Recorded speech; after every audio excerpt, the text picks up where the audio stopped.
President Barack Obama, we have a major threat for terrorism on our hands, and I'm just going to catch you up on what's been going on lately.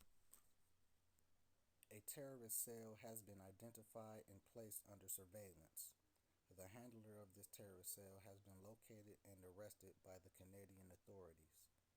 This handler was caught by a voice over IP line to contact a unknown terrorist in the Middle East. Currently, this handler is held and undergoing interrogation. The attack is planned to be at a medium sized, high end mall.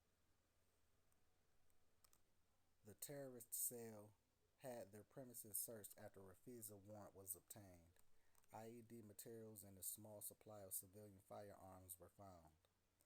The plan is to detonate IEDs and shoot bystanders. This is also a suicide mission. This attack is just one of many planned attacks to take place. The handler of the cell we have under surveillance has no details of the other attacks.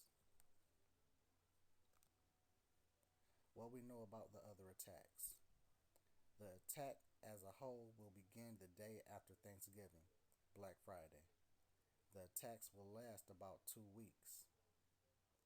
The target locations will be other malls around the country. They all will have the same pattern of attacks. There will be a final attack that will draw more attention than the other attacks, but the details are unknown.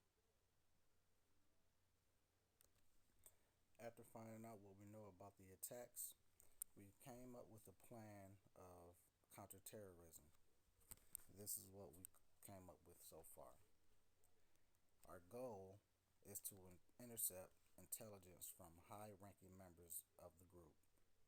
We will go about this by using electronic surveillance of known members of the group via email, voice, and text message.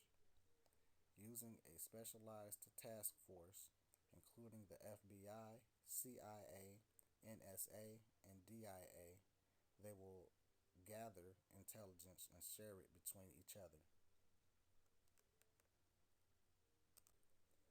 Once cells and operatives outside of the U.S. are found, the FBI, with coordination with individual state and local authorities, should place them under surveillance.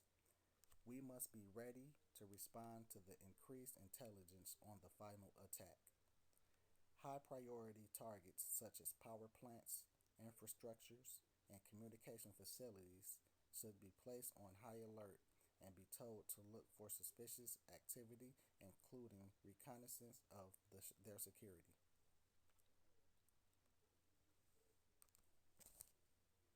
Here goes a couple of ways we can protect our homeland.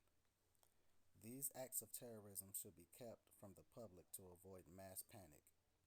Malls should have an increased police presence with training on what to look for. Police should be on the lookout for pairs of people frequenting malls who pay particular attention to the exits and entrances of the mall.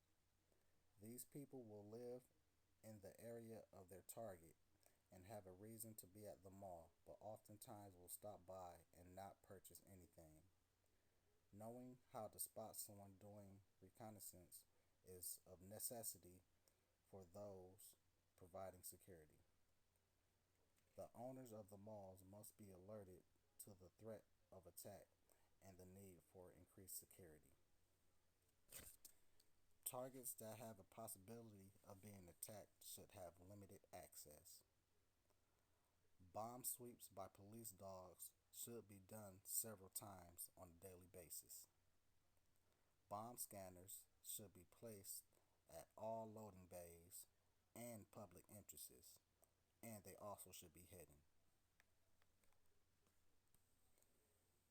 If terrorist cells are not located, territories that have a potential target have to be shut down to prevent loss of life. This should be done by giving the idea that malls are under renovation or something similar. In conclusion, in order for a successful defense against this planned attack to occur, the entire defense apparatus for the U.S. must be utilized. Human and electronic intelligence must be utilized to identify suspects both within the U.S. and abroad.